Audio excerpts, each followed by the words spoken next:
Thank you guys for joining me on Farm Talk. I'm Kevin Borba, and joining me today is Stanford's baseball coach, David Eskers. David, how you doing? I I'm appreciate you doing for well. joining me. I Yeah, no, appreciate it. thanks for We're having happy to have you. We're talking about baseball. It's about 18 days away, I think the count is, a couple weeks away. First of all, how's the offseason going? There's been a lot of changes in and around the college sports world. How is it affecting Stanford baseball, and how are you keeping everyone focused? Well, not only are we going over big roster changes, right? We've got the impending ACC move, Hmm. happening. I just got our schedule for 2025 in the ACC, so it'll be pretty interesting with trips to North Carolina and Clemson and Boston College and then NC State. And that being said, we got teams like Duke and Georgia Tech coming to Sunken Diamond too. So it's going to be a new normal once in a year. But this will be our last year of the Pac-12. God, sad to see that go. I entered when I entered Stanford, it was the six pack, and we had Arizona State, Stanford, Cal, UCLA, USC, 30 games. It was just a bloody mess by the end of the conference, and we're the conference with the most national championships in NCAA baseball, and we've got a number of teams in our conference that have won the national title, right? Arizona State, Stanford, Cal, UCLA, USC. I don't know. There's another conference that has six teams that have national championships under their belt. So it's a sad time to see that conference dissolve, and hey, Oregon State. There's another one. There's a seventh that 7 of our 11 teams have notched a national championship in baseball, and so obviously to just attest to the strength of the baseball here out west, and but that's going to go away, and this will be the last year, and we're looking to make the best of it, and so a lot of transition, in particular transition with the Stanford baseball roster and our team. So it's going to be it'll be an exciting time, and I put quotes under both sides of that word exciting. So let's hopefully it's exciting in a good way. Right. We always hope for good excitement. Kind of like that Pack Six. Sounds like just pure chaos of cannibalism of the six same teams playing each other.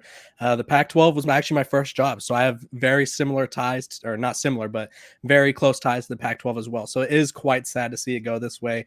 I like your segue, coach. I like where you're headed. Talk about the roster changes. You lost 9 players to the MLB draft, which, I mean, congrats to you. That's a testament to your development and what you guys got going on in Palo Alto. But talk about all of the changes that brings on for the coaching staff and other guys looking to step in. Well, that's a lot of change, right? I mean, we didn't, in the past, we've always been able to hold a couple seniors that have played important roles. I mean, we've had the last 3 Pac-12 pitchers of the year: Brendan Beck, Alex Williams, Quinn Matthews, and they were all seniors.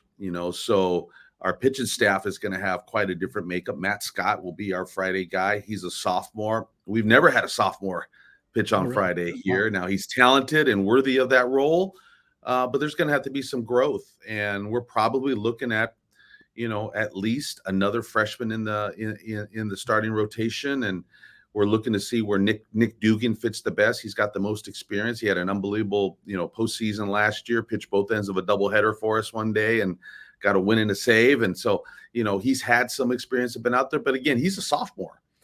The great thing about this year's pitching staff is every inning that pitches this year will probably pitch next year. And so, that whole staff will come back. We're going to probably bring in 5 talented arms in a year. We'll get 2 injury arms back in a year. So a year from now, the Stanford pitching staff is going to be, pretty full. And so, but this year will be a year of getting experience, and we believe in our talent. I like our arm strength. I think we've got 5 or 6 guys with great arm talent. And it's about getting them out there and supporting them with some defense and scoring some runs for them so they can not have to shoulder the burden to win games all by themselves. But the draft did take its toll. And when you lose, first rounder Tommy Troy and Carter Graham at first, and you lose your outfield and Eddie Park and, player of the year Alberto Rios and, Joey Dixon, who just kept coming and getting better and better. Ryan Bruno out of the pen. Quinn Matthews, the pitcher of the year. That's a tall order to replace. And I think where we'll probably go first is players that have been within the program. I don't think we're necessarily on the field going to rely on freshmen to start the year. But it'll be a lot of guys who've been in the program waiting for their opportunity. And then there'll be some freshmen lurking in the background, who will get a chance when the time comes and the opportunity arises.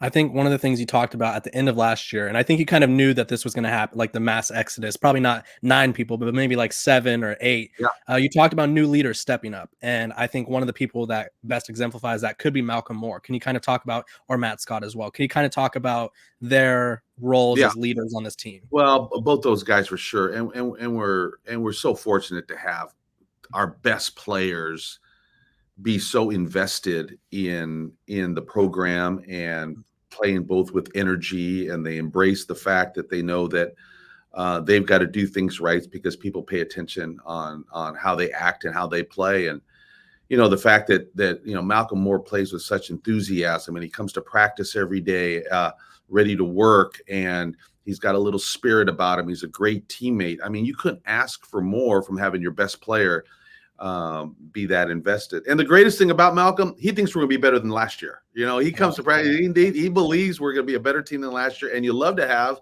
that optimism around and that expectation. The bar's been set pretty high here at Stanford over the last 3 or 4 years. And whoever puts on the uniform, they just expect to play up to that bar. Matt Scott is, again, a sophomore, a young kid, but really embraces the fact that, that the staff has to be a unified group. And he's a great leader in that respect, and he's a great example of how to work and approach your craft. And yeah, we couldn't have asked for 2 better guys at the top of our pitching group and our offensive group. Be honest, Coach. Did you ever think about fixing the toe tap for Malcolm? I know it's like an unorthodox thing, but he hit 15 homers. So if it's And not the broken, answer is no. The answer is like, hey, and until it's broken, we're not going to right. try to fix anything. And you always, and young coaches will always run the risk that they try to clean someone up and make them look conventional, maybe just to look like they've been coached. But baseball's not necessarily that way. And so, hey, we're going to let Malcolm, have his chest face in the pitcher and tap for timing, and then close up and then let it rip until he needs our help. I like it. I think that's one of my favorite parts about watching your guys' games is like, when someone's never watched you guys play because they're like, what is going on? And then he hits a 350-foot bomb or whatever. So it's like, oh, I guess it does work. Yeah. And he had some big ones. Yeah, he did for sure. Talking about new additions, you guys added 2 players in the transfer portal, which is obviously not a very conventional route for Stanford as a whole, but the whole athletic department has kind of got involved in the transfer portal. Can you talk about the addition of Cassius Thomas and then the first baseman from UC San Diego, Brandon Larson, excuse me? Yeah. And again, we lost more players than we thought. We had some holes. We were facing a roster of maybe 29 players based on just, and it's just hard to predict when you get those guys. No one would have predicted that Alberto Rios was going to be signing as a junior and let alone player of the year of the conference. Now, God, we wish him well, and God couldn't be prouder and happier for him. But that's not something you plan for when you put together your recruiting classes and try to bring in the right amount of players. So we did have the opportunity. Again, the portal and transfers, that's just a tricky thing. Probably all 35 of our players, unfortunately, are capable of going anywhere in the country, but not everybody anyone in the country, no matter how good a baseball player, is capable of meeting the standards it takes to come to Stanford. So we were able to find a couple players that had the abilities to come to Stanford. Both were players that we recruited some in the process out of high school, and then had just kind of showed up again as available. So Brendan Larson, a first baseman from hit 10 home runs as a freshman at San Diego, right? And they won the Big West. I mean, not a whole lot of people know that because they weren't able to go to the NCAA tournament because of rules of teams just entering a conference and going to Division I, which are crazy rules. But yeah, UC San Diego won the Big West. They finished ahead of Fullerton. And whoever else went to the regionals out of their conference. Cassius Thomas pitched a little bit at Duke a year ago,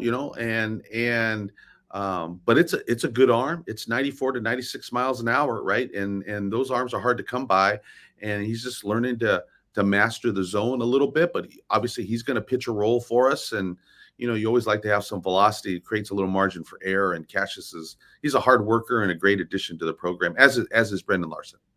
Cool. Okay. So the answer to my next question is yes, but kind of elaborate on it. Your identity has probably changed because you lost so many people, but I would consider last year's team's identity kind of be like a power hitting team that gets on base a lot. Tommy Troy got on base a lot. Eddie Park, I feel like I never saw him get out. Is just watching him hit. It was like he was on base all the time.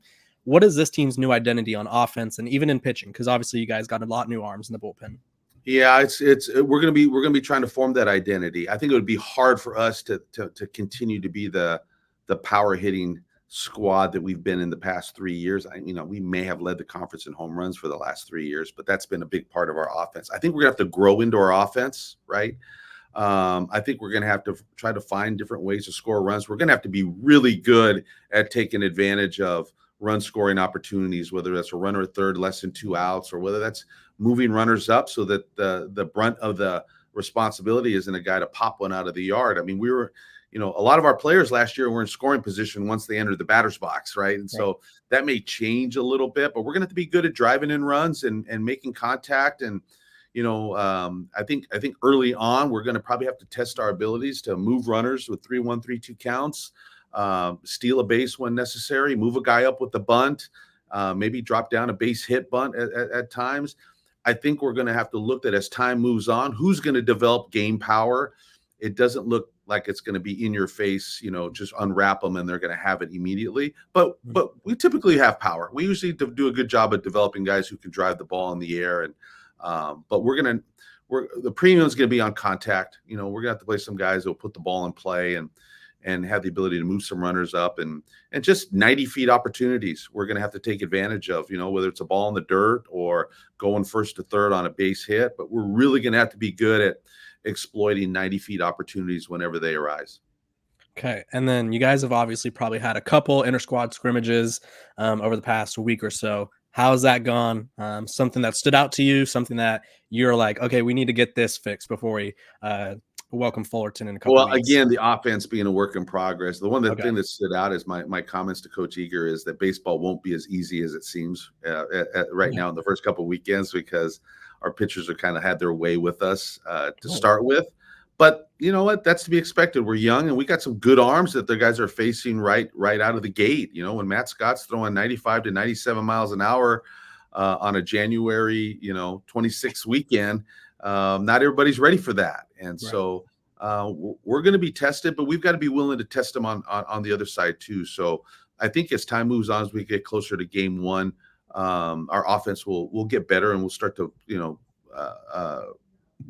put a little more challenge to our pitching. But right now they've had the upper hand, but I expect that to even out as time moves on.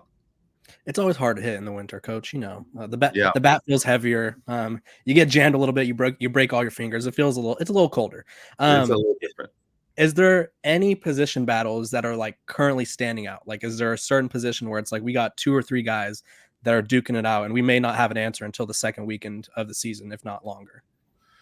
Well, I think you're going to see that with our outfield. I think our infield, there's a good chance we're going to play 3 of our last 3 starting shortstops on the infield, right? Oh, nice. So Trevor Haskins, who was going to be our starting shortstop when the season started last year, and then got mono before the first game.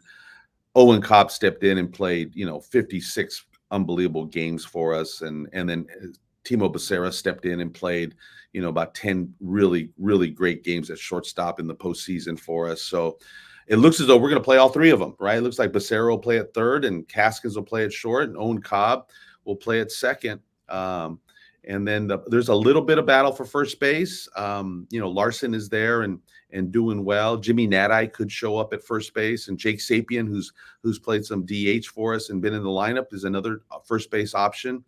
But then it's how we configure the outfield, and it's just going to be may the best man win, and who can help us the most offensively to play in the outfield. And you'll see names. Obviously, Saborn Campbell has played for us a year ago and had some big starts in the postseason and has been out there. Ethan Hott is a sophomore outfielder looking to get his first chance. Court McDonald is a sophomore outfield looking to get his first chance.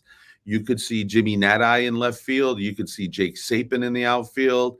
And then there's a couple freshmen. Probably Brady Reynolds is a young freshman that, we're probably not going to throw him into the fire early, but he looks like they look when you look at outfielders and Stanford hitters. So he's going to get a chance before it's all said and done. There's going to be a lot of names floating around in that outfield, and it's just going to be, may the best man survive. Just finding that right combination. Okay, coach. One of the things that I think, and maybe you would agree with, maybe not, when you guys have gone to Omaha the past couple of years, it seems like pitching has kind of, I don't want to say fizzled, but it's been a struggle to maintain a rotation, if you will. Once you get that far in the season, which obviously that's very far into the season, there's a lot of differences in who left and who's not here, but you do have a lot of promising arms in your guys' class that I was looking into. You have Aiden Keenan. You got Ryan. I'm not going to Spacioc. Yep, Spacioc. Okay. And then Joey Volcho. So talk about those guys and maybe what they may not start right away. They may start right away, but talk about the depth that your new arms add. Well, and when you're talking about our freshman, when you're talking about our freshman class, you're talking about, again, when I use the term arm talent, when Aiden Keenan and Joey Volchko are in the 95, 97 mile an hour range, right? And Ryan Spacioc, who's 94, but he has a 78 mile an hour changeup. Christian Lim, a left-hander who pitches beyond his years. He's just, he's got a veteran repertoire of pitches, and he can throw pitches at counts, and he doesn't get backed into a corner. And so, those guys are valuable. And so they're going to be a big part of the foundation of our pitching staff, and how we slot them and where we put them is going to be the question. But arm talent is probably how I would describe, that freshman class. And so, it's a big piece, and you got to win with pitching and defense. And, we talk about pitching and defense and, having a different hero every night, because you might have to win in a different way from one night to the next.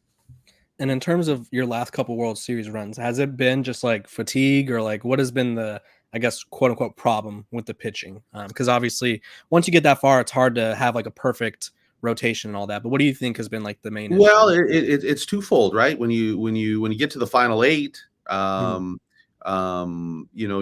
got to have a big pitching performance, but then you got to have a big performance of your offense against probably a top caliber pitcher as well, right, Yeah. And so whether it's Wake Forest and we've got a 2-1 lead, going into the eighth inning, I think we pitched pretty well, and we had to pitch off because Quinn Matthews our Friday starter wasn't able to start game one because of his performance in the Super Regional. Is that game? Didn't realize he was at 156 till someone texted me and said, "Hey, I think I can see you on TV." And I was like, "Oh," so I went on my phone to see if I could see myself, and then I saw the little pitch count. I was like, 156 or he was in the 140s at that time. Yeah, and so I thought Joey gave us a good performance, and probably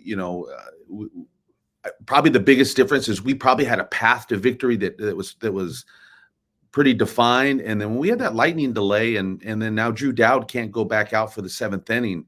Mm-hmm. That was a big part of our strategy. And there's a good chance we were going to go to Quinn to win in the ninth inning, but we just couldn't get to the ninth inning with the lead because of, again, our path to victory was, we had a lane, and obviously the lightning delay, put a big crimp into that. So yeah, it's been a little bit twofold, and the key is you got to win game one. You got to win game one. If a good way to win the College World Series is to win game one. The best way to win the College World Series is to win the first two games, right. And the worst way to win the College World Series is lose game one, right? So we've just kind of put ourselves, just with that Friday night or that game one matchup is kind of bit us over the last couple of years, and that when we get over that, that's going to put us in the best position to win the title. And we know we're going to probably have to, just put out the kitchen sink and use everybody that it can to get to 1-0, because that gives you your best opportunity to move on in the tournament. And those game one losses make it really difficult. Can you kind of continue? I like where you're going with that, because I don't feel like a lot of people realize the difficulty of that kind of style where it's like you lose game one and all of a sudden you're playing multiple games at a time just to stay alive, while the team who wins the first game, they're kind of not coasting, but they have a lot easier route. So talk about how that changes your strategy and Well, you get a everything. chance to get hot in the tournament, right? And it takes a while. You've got to get on in if you're a team, and for us, a team that has relied on offense, you got to stay in the tournament a little bit before you get into that, second and third pitchers of even really good teams, or you get into Mhm. the back end of those bullpens. If you're facing the frontline guy, you're going to have to win a dogfight. I mean, you're gonna have to beat Wake Forest 2-1, 3-2, right? You're not gonna beat them 13-7 Mhm. on day one, and so you've got to be good enough to win that opening game dogfight where hopefully your best pitcher and their best pitchers match up.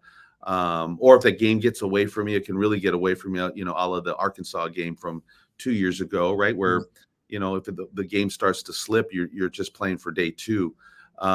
So yeah, that's we found that, and I'll be honest, the kind of the recipe in 87, 88, when they won the national title, you stay in the tournament for 3 or 4 games, and now your offense catches up, and you can have some offensive games like you've been used to having Mhm. during the regular season. So we just haven't been able to get to our offense over the past couple World Series. And again, we've had some leads that we've given up, whether it's lead over Arkansas or Auburn, and just haven't been able to tack on and have those performances. A year ago we get picked off at first base right before Carter Graham hits a double off the wall. Well, that's in a 2-1 game, and Mhm. that sets the tone.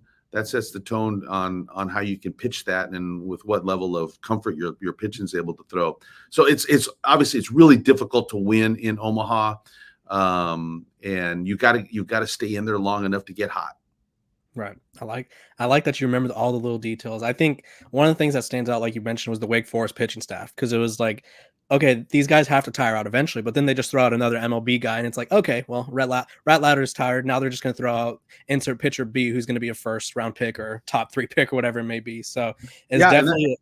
and I thought we did a good job of scoring on them early and showing them Mhm. that, and then keeping the lead. And we really had we put a lot of pressure on them because they were pressured to score, and they had to score late, and they got a 2-out 2-strike base hit up the middle that hurt us. And again, it was a great game that we had a lane that we thought that had been our lane to win throughout the year, which is go from our starters to Drew Dowd to Ryan Bruno to and make it work that way. And it sidetracked us a little bit. We had to fill an inning that was kind of unusual for us, and we got beat. And then on game two, right? I mean, we got our best guy out there, and we got a 4-0 lead. We're probably an inch on a fly ball to Alberto Rios from him throwing another guy out at home plate, Mhm. and it went from out of the inning to a tie ball game. So Right. it's that fine once you get to that level. And then of course, the reliever for Tennessee that came in, Couldn't and even, I couldn't don't. even see the ball. Couldn't even see Yeah, the ball. all, He was all, throwing so all of a hard. sudden you're wondering, why, how is that guy your third or fourth pitcher in the World Series when Right.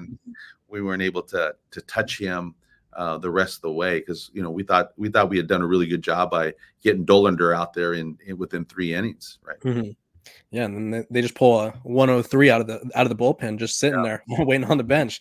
Yeah, Okay, if Stanford, or I need you to fill in the blank for me. Stanford makes the tournament blank. If blank, sorry, messed up my own sentence this season. we will make the tournament if we can play beyond our years, Okay. beyond our years of experience, and beyond our years in age. It would that will be a challenge if we get to the tournament. We would be scary because I think no one would want to face Matt Scott on an opening. I don't care if we're a 4 seed, but nobody wants to face Matt Mhm. Scott on the opening day of a tournament. And then I'd be a little worried, because if this team gets that type of experience in a year, we're gonna be a whole lot of trouble. Okay. And then as the coach, you are most excited for what? The development, and I know it's going to be we could it could be a little bloody early, and we're going to have to be patient, and we're going to have to really work on just bringing this group along in the game of baseball, and trying to trying to hammer out a couple diamonds out of some carbon, and pressure will do that and get in the game. And so we're going to find out, what players here are gonna be the future and the foundation of the program.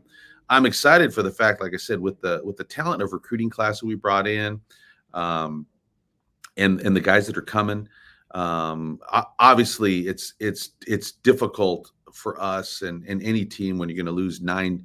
I mean, of those 9 drafted players, 8 of them could have played here this year, right? 8 of them could have been seniors on this year's team, and then obviously we lose, the best sophomore in the country, who goes in the portal and ends up somewhere else, and there's only probably so many of those blows you can take.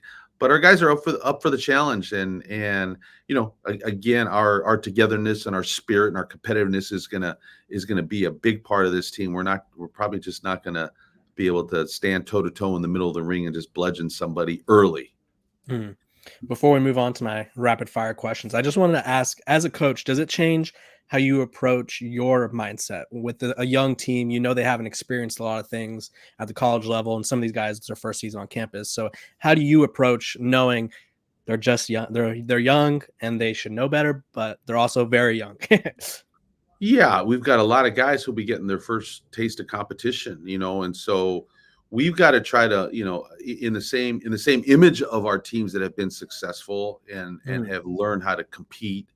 There a lot of times, in our program, it has not been clean or smooth. I mean, a couple of years ago, we won the Pac-12 title. We started the league 1-5, and it didn't look great. We just got back from Arizona blowing 3 leads, and we got our tail between our legs. But our guys have been persistent, and I think the good thing is this: our program understands that it's not supposed to be easy.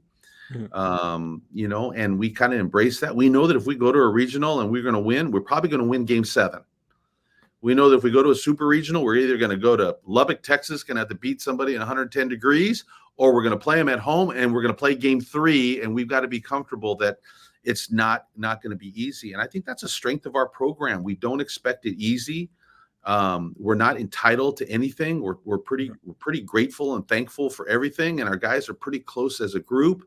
And I think that builds a lot of character in our program. The fact that our guys don't think it's their God-given right to just win and go to Omaha. They know that we have to earn it. And so this team's going to have to earn it, and we're going to have to try to usher them into competition and kind of just mold them in the same images of our others team, how competitive they are. But they're going to have to be resilient and going to have to take a punch or two.